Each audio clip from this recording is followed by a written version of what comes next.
Hello my dear all friends, नमस्कार। Most welcome to our channel chemistry classes with Rajesh Gaur.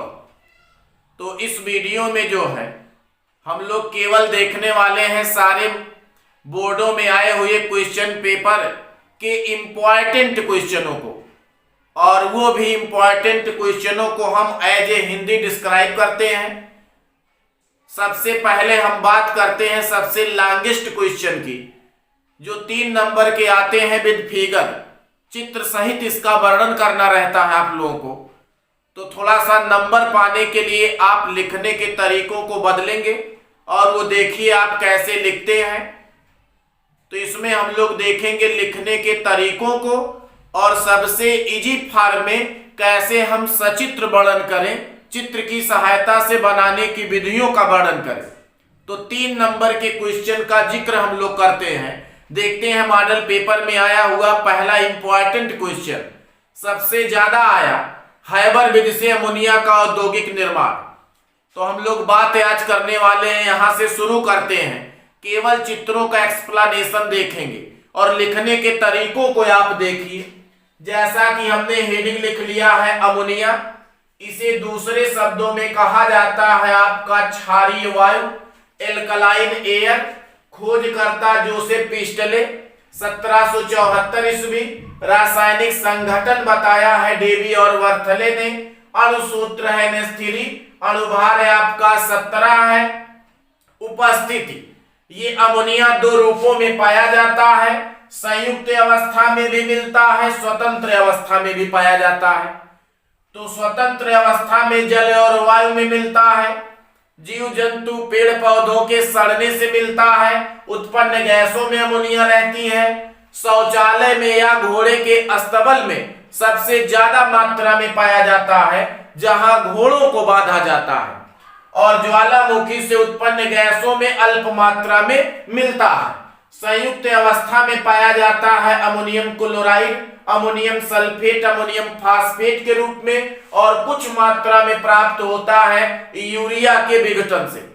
तो direct आप heading दे करके लिखना स्टार्ट नहीं कर देंगे, इतनी चीजों का आप जिक्र करेंगे, और इसके बाद हम शुरू करेंगे अमोनिया बनाने की विधि, और वो भी आपका अमोनिया का औद्योगिक निर्माण। तो यहां हम लोग नेक्स्ट हेडिंग देखते हैं, अमोनिया का औद्योगिक निर्माण। यहां लिखते हैं अमोनिया का औद्योगिक निर्माण। अमोनिया का औद्योगिक निर्माण, मैन्युफैक्चर ऑफ अमोनिया। अमोनिया का औद्योगिक निर्माण 3 विधियों के द्वारा किया जाता है। फर्स्ट है आपका हैबर विधि, और दूसरा है आपका साइनेमाइड विधि। तो सेकेंड हो गया है आपका साइनेमाइड विधि, और थर्ड है आपका अमोनिया लिकर विधि। तो ये 3 विधि ऐसा है जिसके द्वारा हम औद्योगिक निर्माण करते हैं अमोनिया की। बट ये 2 विधि जो है आपकी कभी नहीं आई कि बोर्ड में आया है आपका इनके द्वारा निर्माण, तो इसकी बात नहीं करते हैं। हम फर्स्ट विधि पे आते हैं, जिसका नाम है आपका हैबर विधि। तो अमोनिया का औद्योगिक निर्माण, और वो भी आपका हैबर्स प्रोसेस, हैबर विधि के द्वारा अमोनिया का औद्योगिक निर्माण। तो हैबर विधि द्वारा अमोनिया का औद्योगिक निर्माण कैसे किया जाए, यहां चलते हैं। हम ले लेते हैं 2 निकास नली। यहां से हैबर विधि द्वारा अमोनिया का औद्योगिक निर्माण में पहले तो जो है इसको हटा दिया जाए, यहां इक्वेशन लिख लिया जाए। आप देख रहे हैं हैबर विधि से अमोनिया का औद्योगिक निर्माण। ये है आपका N2, ये H2, और रिवर्सिबल रिएक्शन दोनों मिला तो बन गया है आपका अमोनिया। तो ये हो गया है आपका अमोनिया, और प्लस 22.4 किलो कैलोरी ऊर्जा उत्पन्न होती है। यहां पर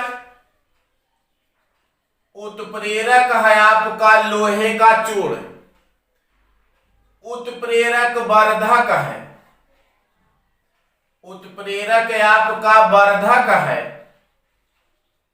मॉलिब्डेनम, ऐसा पदार्थ जो उत्प्रेरक की क्षमता या क्रियाशीलता को बढ़ाता है उत्प्रेरक वर्धक कहलाता है। ताप है आपका 450 सेंटीग्रेड और 200 है वायुमंडलीय दाब। इतने पर 1 और 3 के अनुपात में नाइट्रोजन हाइड्रोजन क्रिया करता है और ये आपका बनाता है अमोनिया।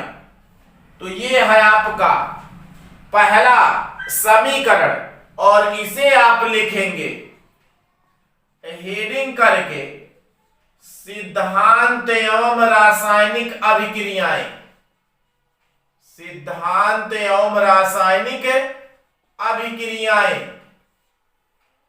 तो ये पहले आप हेडिंग डाल लेंगे theory and chemical reactions, theory and chemical reactions, और इसमें आप लिखेंगे ये समीकरण नाइट्रोजन और हाइड्रोजन आपस में अभिक्रिया करके निर्माण करते हैं किसका, अमोनिया का। उत्प्रेरक लोहे का चूर्ण उत्प्रेरक वर्धक मॉलिब्डेनम की उपस्थिति में नाइट्रोजन हाइड्रोजन को 1:3 के अनुपात में मिश्रित करके 450 सेंटीग्रेड ताप 200 वायुमंडलीय दाब पर परस्पर क्रिया कराने से अमोनिया गैस का निर्माण होता है। तो अमोनिया गैस के औद्योगिक निर्माण का ये है समीकरण। इसको हमने नीचे लिखा ताकि मिटा दें, आपको ऊपर लिखने की जरूरत है। तो ये है आपका सिद्धांत एवं रासायनिक अभिक्रिया का समीकरण और इसी समीकरण पर बेस्ड है आपका चित्र, चित्र का एक्सप्लेनेशन। यहां आपने 2 नली ले लिया, एक से नाइट्रोजन और दूसरे से हाइड्रोजन को भेजा 1:3 के अनुपात में। इसको आगे ले चलते हैं तो यहां बना देते हैं आप रिंग टाइप का स्ट्रक्चर जिसका नाम है आपका संपीड़न पंप। तो यहां से ये नली बनाइए और इसका नाम आप लिख लेते हैं संपीड़न पंप।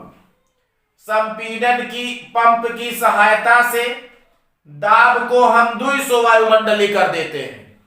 तो 200 वायुमंडलीय दाब पर इसे संपीड़ित करके आप देखिए ये निकास नली है, इसकी सहायता से इसे ले चलते हैं ऊपर। तो यहां ऊपर ले चलते हैं। अब जरूरत है नाइट्रोजन हाइड्रोजन के बाद उत्प्रेरक उत्प्रेरक वर्धक का। तो यहां से इसे आगे करके यहां हम बना लेते हैं एक कक्ष और इस कक्ष का नाम होगा आपका उत्प्रेरक कक्ष। तो ये आपका बन गया एक चैम्बर और इसका नाम हो गया आपका कैटालिटिक चैम्बर, नाम हो गया आपका उत्प्रेरक कक्ष। ये जो उत्प्रेरक कक्ष है कैटालिटिक चैम्बर है, इसमें लोहे का चूर्ण आयरन आपका उत्प्रेरक है, क्योंकि लोहे का चूर्ण अगर चूर्ण है तो रिएक्टिविटी ज्यादा होता है, सरफेस एरिया ज्यादा, क्षेत्रफल ज्यादा होता है, अधिशोषण ज्यादा, क्रियाशीलता ज्यादा। तो ये लोहे का चूर्ण है उत्प्रेरक, मॉलिब्डेनम है आपका उत्प्रेरक वर्धक। यहां का आपका ताप कर दिया गया है 400 से 450 सेंटीग्रेड ताप। इतने पर परस्पर अभिक्रिया कर लेता है और परस्पर अभिक्रिया करके बनाता है अमोनिया गैस। बन गया है आपका अमोनिया गैस। बस 2 ही स्टेप में आपके अमोनिया गैस का निर्माण हो जाता है। अब आगे इसे चलते हैं। अमोनिया गैस को द्रव के रूप में प्राप्त करना है। तो यहां से आगे चल करके आप बना लेते हैं एक लीविंग संघनित्र। ऐसे आप टेढ़ा मेढ़ा कर देंगे तो ये आपका हो जाता है लीविंग संघनित्र। लीविंग संघनित्र में एक तरफ से आपका जल आता है और दूसरी तरफ से आपका जल निकलता रहता है। तो ये आप देख सकते हैं, ये हमने बना लिया है लीविंग संघनित्र। इसे दो पार्ट में हम बांट देते हैं। यहां से आपका जल भेजा जा रहा है और यहां से जल आपका निकल रहा है, और इसका नाम है आपका लीविंग संघनित्र। कूलिंग है ये, इसका काम है आपको शीतलता प्रदान करना या ठंडा करना। तो ठंडा कर लेते हैं और यहां प्राप्त हो जाता है आपका द्रवित अमोनिया। अमोनिया मिल जाता है आपका द्रव के रूप में। तो यहां पर आपका द्रवित अमोनिया प्राप्त हो गया। लेकिन जो आपका द्रवित अमोनिया मिल गया है, इसमें कुछ आपका शेष बच जाता है नाइट्रोजन और हाइड्रोजन। इस शेष बचे नाइट्रोजन और हाइड्रोजन को हम यहां एक पंप लगा देते हैं और इसका नाम होगा आपका सर्कुलेशन पंप। तो सर्कुलेशन पंप की सहायता से इसे ले जाते हैं आप ऊपर, और ये आपका ऊपर कहां जाएगा? उत्प्रेरक कक्ष में। तो आप यहां से इसको बना लेते हैं और ये आ गया आपका उत्प्रेरक कक्ष। ये थोड़ा सीधा कर लीजिए आप।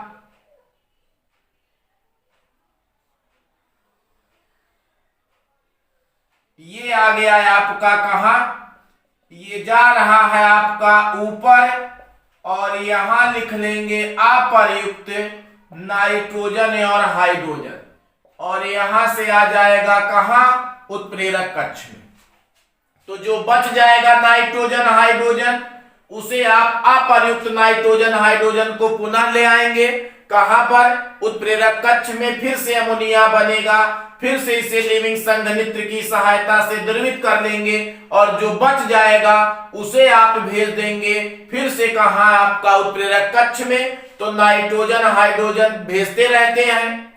दाब संपीड़न पंप की सहायता 200 वायुमंडल उत्प्रेरक कक्ष में भेज देते हैं, अमोनिया बन जाता है, लीविंग संघनित्र से द्रवित कर लेते हैं। जो बच गया सर्कुलेशन पंप से पुनः भेज दिया जाता है उत्प्रेरक कक्ष में। तो आप इसका वर्णन एक बार फिर से सुन लीजिए। नाइट्रोजन और हाइड्रोजन को एक अनुपात 3 के अनुपात में मिश्रित करके संपीड़न पंप की सहायता से 200 वायुमंडलीय दाब पर संपीड़ित करके प्रवाहित किया जाता उत्प्रेरक कक्ष में, जहां पर उत्प्रेरक लोहे का चूर्ण उत्प्रेरक वर्धक मॉलिब्डेनम ताप 450 अंश सेंटीग्रेड पर परस्पर अभिक्रिया करके अमोनिया गैस का निर्माण करते हैं, जिसे लीविंग संघनित्र द्वारा द्रवित कर लिया जाता है। अप्रयुक्त नाइट्रोजन और हाइड्रोजन गैस को पुनः उत्प्रेरक कक्ष में भेज देते हैं, अमोनिया गैस बनता है।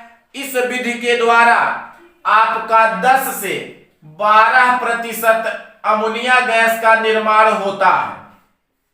इस विधि के द्वारा 10 से 12% अमोनिया गैस का निर्माण होता है, और अमोनिया गैस के ये निर्माण की सबसे सर्वोत्तम, सबसे सरल, सबसे उत्तम विधि है।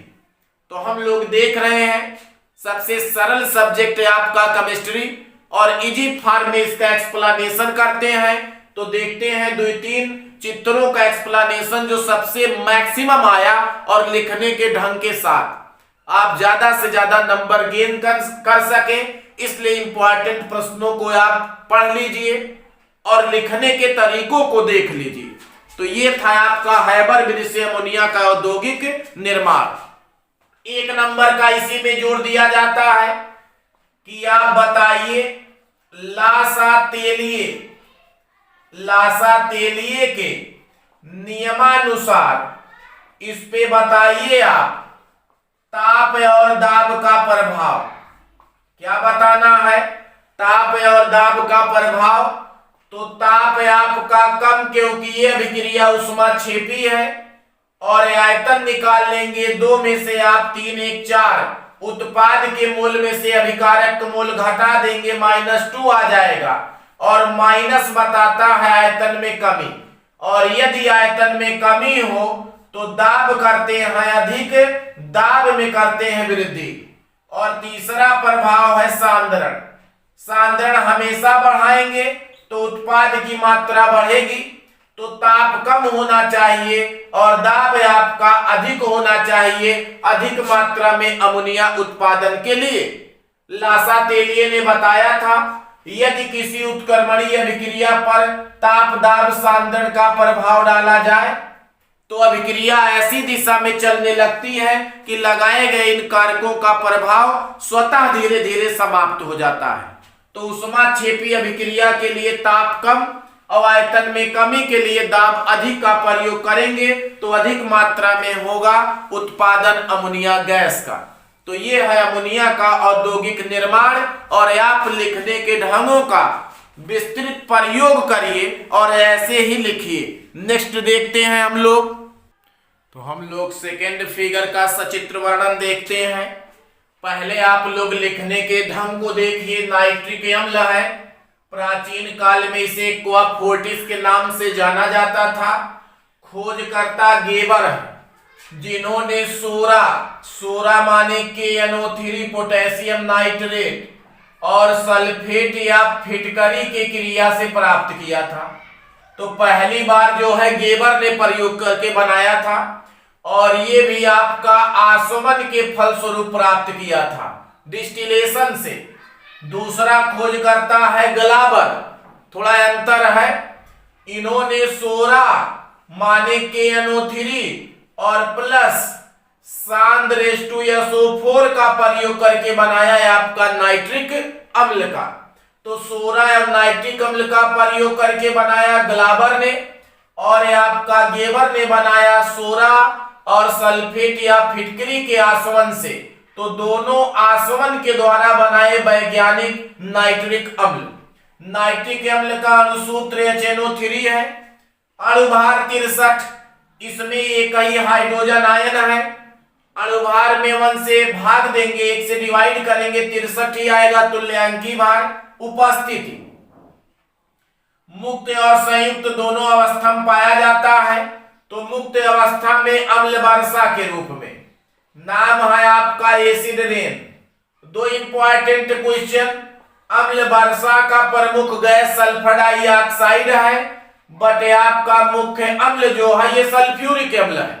ध्यान देंगे अम्ल वर्षा का मुख्य अम्ल H2SO4 लेकिन इसमें गैस है सल्फर डाइऑक्साइड जिसके द्वारा आपका ताजमहल धीरे धीरे पीला पड़ रहा है। तो ये कारण है आपका अम्ल वर्षा के कारण। संयुक्त अवस्था में 1 नंबर में इसका क्वेश्चन आया सूत्र लिखने को। चीनी साल्ट पीटर NaNO3 है, नॉर्वे का साल्ट पीटर कैल्शियम नाइट्रेट और सोरा या नाइटर है आपका पोटेशियम नाइट्रेट। तो इनमें पाया जाता है संयुक्त रूप में नाइट्रिक अम्ल। नाइट्रिक अम्ल का औद्योगिक निर्माण 3 विधियों के द्वारा किया जाता है। नंबर 1 ओस्टवाल्ड विधि है, नंबर 2 बकरलैंड आइड विधि है और तीसरा है आपका रिटार्ट विधि। तो नंबर 1 की बात करते हैं हम लोग, कैसे प्राप्त करेंगे, कैसे बनाएंगे। ओस्टवाल्ड विधि के द्वारा आप नाइट्रिक अम्ल को। तो ये है आपका ओस्टवाल्ड विधि जो सबसे ज्यादा आया है आपका बनाने की विधि के सचित्र वर्णन में 3 नंबर का। तो यहां देखते हैं ओस्टवाल्ड विधि को आधुनिक विधि भी कहा जाता है, मॉडर्न प्रोसेस कहा जाता है। आप पहले लिखते हैं सिद्धांत एवं रासायनिक अभिक्रिया। अभी हमने हैबर विधि से अमोनिया का औद्योगिक निर्माण किया है। तो ये हैबर विधि से अमोनिया जो बनाया गया है इसका कर दिया जाता है आपका ऑक्सीकरण। जब ऑक्सीकरण होता है तो बनता है नाइट्रिक ऑक्साइड और बनता है आपका H2O और यही प्लस लिख लेते हैं। 21.6 किलो कैलोरी निकलती है ऊर्जा। यदि प्लस है तो इसका मतलब है ये एक्सोथर्मिक रिएक्शन है। यदि रिएक्शन के बाद में प्लस लिखा हुआ है तो इसे कहा जाता है आपका एक्सोथर्मिक रिएक्शन। इसे बैलेंस कर लेते हैं आप। ये है आपका बैलेंस। यहां पर आपका उत्प्रेरक होगा प्लेटिनीकृत एस्बेस्टास एस्बेस्टास और टेम्परेचर होगा आपका 801 सेंटीग्रेड। तो 801 सेंटीग्रेड ताप पर आपका जो अमोनिया है ये अमोनिया ऑक्सीकृत हो जाता है और बनाता है नाइट्रिक ऑक्साइड। ये जो आपका नाइट्रिक ऑक्साइड बना ये ऑक्सीजन से क्रिया करके बदल जाता है आपका नाइट्रोजन डाइऑक्साइड या नाइट्रोजन परऑक्साइड। तो ये हो गया आपका नाइट्रोजन डाइऑक्साइड। एक नंबर का क्वेश्चन आया। ये आपका होता है भूरे रंग की गैस। ये जो है आपका नाइट्रोजन डाइऑक्साइड मिला, इसमें आप मिला देंगे पानी, पानी में अवशोषित कर देंगे तो बन जाता है नाइट्रिक अम्ल और रिलीज हो जाती है आपका नाइट्रिक ऑक्साइड। तो ये है आपका, यहां आप 3 कर लीजिए, 2 कर लीजिए, इक्वेशन आपका बैलेंस होगा। तो ये आपका कैसे बना, ये आपका नाइट्रिक एसिड। इस बात पे आप ध्यान देंगे और इसी के हेल्प से हम बनाएंगे फिगर। तो सबसे पहला काम, प्लेटिनम एस्बेस्टास उत्प्रेरक 801 सेंटीग्रेड ताप की उपस्थिति में अमोनिया ऑक्सीकृत होकर के बनाता है नाइट्रिक ऑक्साइड। नाइट्रिक ऑक्साइड ऑक्सीकृत हो जाता है नाइट्रोजन डाइऑक्साइड में, जो पानी में अवशोषित होकर के बनाता है नाइट्रिक अम्ल, जिसे प्राचीन काल में कहा गया है आपका एक्वा फोर्टिस। क्या कहा गया इसे? Aqua Fortis. तो ये नाइट्रिक अम्ल का औद्योगिक निर्माण, यहां हमने ले लिया है एक उत्प्रेरक कक्ष। हाइबर विधि से प्राप्त अमोनिया को जो है यहां चलते हैं, ये है आपका उत्प्रेरक कक्ष या इसे कहा जाता है परिवर्तक कक्ष। तो इस परिवर्तक कक्ष में आप प्रवाहित करते हैं अमोनिया और वायु के मिश्रण को, और वो भी आपका 1:8 के अनुपात में। तो यहां कहा गया हाइबर विधि से प्राप्त अमोनिया तथा कार्बन डाइऑक्साइड रहित वायु के मिश्रण को 1:3, 1:8 के अनुपात में फ्लो किया जाता है, प्रवाहित किया जाता है। और यहां आपका उत्प्रेरक प्लेटिनम को 801 सेंटीग्रेड ताप पर रखा जाता है। यहां परस्पर अभिक्रिया करके बनाता है आपका नाइट्रिक ऑक्साइड। इस नाइट्रिक ऑक्साइड को आप ले जाते हैं आगे। यहां देख सकते हैं आप, हमने बना लिया एक कक्ष और इसका नाम है आपका ऑक्सीकारक टावर। तो इसे ले जाते हैं ऑक्सीडाइजिंग टावर में। बन चुका है आपका NO, गया ऑक्सीकारक टावर में, यहां है ऑक्सीजन, ऑक्सीजन की उपस्थिति में बदल गया है आपका नाइट्रोजन डाई या नाइट्रोजन पर ऑक्साइड में।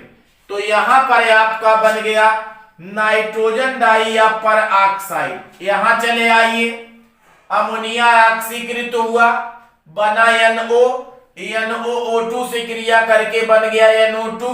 अब हमें जरूरत है पानी की, और ये आपको मिलने वाला है सारे उपकरणों का एक कॉमन चित्र है आपका, जिसे कहा जाता है अवशोषक टावर। तो इस अवशोषक टावर में जो है आप ऊपर से गिराएंगे जल, और ये जल आपका गिरेगा फुहार के रूप में। तो ये H2O है, इसे आप फुहार के रूप में गिराइए। और यहां पर है आपका क्वार्टेज। तो ये क्वार्टेज युक्त आपका टावर जो है ये कहलाता है अवशोषक टावर। यहां लिख लेते हैं अवशोषक टावर या एब्जॉर्प्शन टावर। तो इस एब्जॉर्प्शन टावर में ऊपर से गिरता है फुहार के रूप में जल, और नीचे से आप फ्लो कर रहे हैं क्या? NO2। NO2 पानी में अवशोषित हो जाता है। ये आपका क्वार्टेज है, तो पानी में अवशोषित हो जाता है और बनाता है आपका HNO3 नाइट्रिक अम्ल। इस नाइट्रिक अम्ल को आप निचली निकास नली की सहायता से निकाल लेंगे बाहर, और जितनी व्यर्थ गैसें हैं, वेस्ट गैसें हैं, ये ऊपरी निकास नली की सहायता से निकल जाएंगी बाहर। आपका ये है ओस्टवाल्ड विधि। ओस्टवाल्ड विधि के द्वारा निर्माण करना नाइट्रिक अम्ल का मोस्ट इंपॉर्टेंट है सारे बोर्डों के लिए। तो ये आप केवल समीकरण याद करिए। क्या है? अमोनिया का ऑक्सीकरण होगा उत्प्रेरक की उपस्थिति में नाइट्रिक ऑक्साइड में। नाइट्रिक ऑक्साइड ऑक्सीकृत होगा NO2 में। NO2 पानी में अवशोषित होकर HNO3 नाइट्रिक अम्ल बनाएगा। उत्प्रेरक कक्ष में अमोनिया ऑक्सीजन को 1:8 में भेजिए, परस्पर अभिक्रिया करके इतने ताप पर NO बनाएंगे। NO ऑक्सीकारक टावर में पहुंचकर NO2 में ऑक्सीकृत हो जाता है और इसे क्वार्टेज युक्त टावर में नीचे से प्रवाहित करते हैं, जिसमें ऊपर से जल फुहार के रूप में गिरता है, तो जल में अवशोषित हो जाता है और बदल जाता नाइट्रिक अम्ल में, जिसे निचली निकास नली के द्वारा हम प्राप्त कर लेते हैं। ये है आपका ओस्टवाल्ड विधि के द्वारा नाइट्रिक अम्ल का औद्योगिक निर्माण। तो नाइट्रिक अम्ल बनाने की ये दूसरी विधि है। दूसरा मेथड है, सेम उसी तरीके से है, ओस्टवाल्ड प्रोसेस की तरीके से। आप ध्यान देंगे केवल एक इक्वेशन समीकरण का अंतर है। इसमें नाइट्रोजन ऑक्सीजन की क्रिया के द्वारा नाइट्रिक ऑक्साइड बनाया गया है। ये है आपका नाइट्रिक ऑक्साइड, इसमें भी बनता है, उसमें भी। उसमें अमोनिया का ऑक्सीकरण कराया गया, इसमें नाइट्रोजन का ऑक्सीकरण हुआ। अंतर केवल नाइट्रोजन और अमोनिया का है, याद रखेंगे।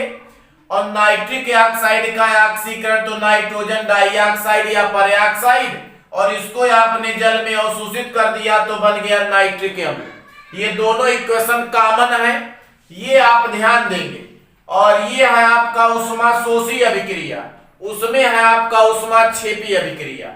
यहाँ विद्युत आर्क उत्पन्न करके 3000 अंश सेंटीग्रेड ताप उत्पन्न किया जाता है। वहां प्लेटिनम एस्बेस्टास की उपस्थिति में 800 अंश सेंटीग्रेड ताप उत्पन्न किया जाता है। यही दोनों में डिफरेंसेज है, बाकी सब एक है। यहां जो है सिद्धांत एवं रासायनिक अभिक्रिया में समीकरण 2 कॉमन, यही बदल देंगे। नाइट्रोजन ऑक्सीजन से क्रिया करके NO बनाया, NO ऑक्सीकृत हो गया NO2 में, NO2 पानी में अवशोषित होकर के HNO3 बनाया। तो आपने लिखा नाइट्रोजन और ऑक्सीजन की क्रिया के द्वारा विद्युत आर्क उत्पन्न करके नाइट्रिक ऑक्साइड बनाते हैं, जो ऑक्सीकृत हो जाता है नाइट्रोजन डाइऑक्साइड में, जो पानी में अवशोषित होकर के HNO3 का औद्योगिक निर्माण करता है। ये है वर्कलैंड और आइड विधि। तो ये वर्कलैंड और आइड विधि के द्वारा नाइट्रिक अम्ल का निर्माण है। चित्र में देखिए, यहां है आपका ब्लोअर। ब्लोअर की सहायता से भेजा जाता है वायु को, और ये जो वायु है ये आपका जलवाष्प तथा कार्बन डाइऑक्साइड रहित है।